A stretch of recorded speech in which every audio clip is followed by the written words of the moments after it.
Shalom and welcome to 2 Minutes of Torah. This year is entitled Parshat Lech-Lecha, Sarah, Hagar, and the proper attitude towards the Ishmaelites, Part 1.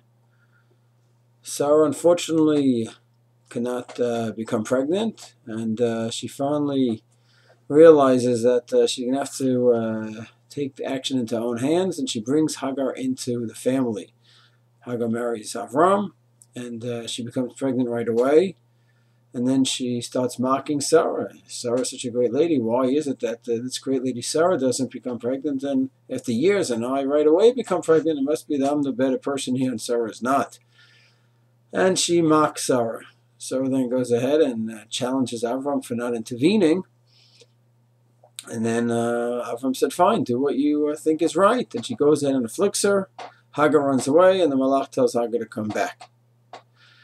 So there's a lot to discuss here, but I'd like to specifically focus in on Sarah's treatment of Hagar. Why was she doing this? So I'm wondering about the following possibility.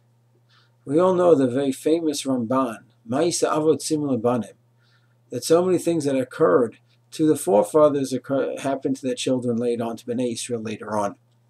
Avram had a famine and he had to leave Israel to go to Egypt. Yaakov had a famine. He left Israel to go to Egypt, and so on and so forth. About a dozen times throughout Parshat, Ramban mentions this point. I'm wondering if there's an aspect here of Ma'isa Avot that Sarah is trying to teach Avram and us a lesson about how to relate to the Ishmaelite nation.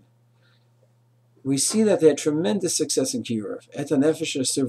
Some of the people really were turned on to Avram and Sarah's philosophy, the monotheism, the love of Chesed, etc. And they had tremendous Kiruv movement. Then there were other people like in Sodom and the four kings where Avram and Sarah, it wasn't a question of Kiruv. They had to fight for justice, and Avram and his army went ahead and had to kill the four kings and destroy them in the war in order to free the people of Sodom and Lot as well.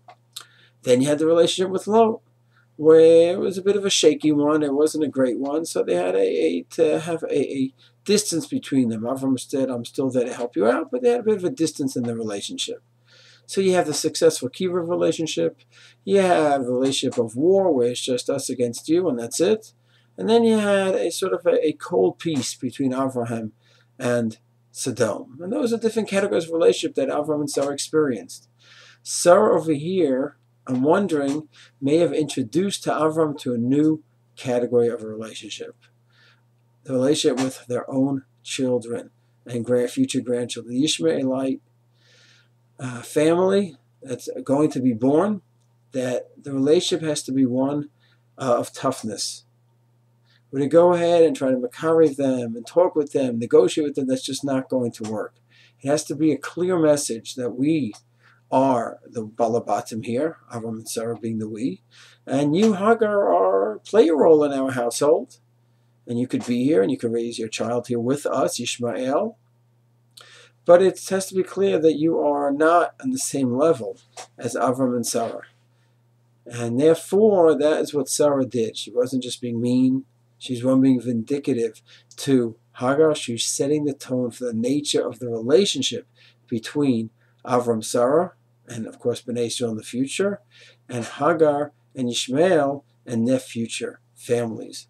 And that's what Sarah is trying to say, that this relationship has to be very clearly defined, that we, Avram, Sarah, and the Jewish nation, are in one position, and the Ishmaelite nation have to be clearly defined in their position and their role, so that they don't go ahead and create distorted philosophies like Hagar did, and then go ahead and have arrogance.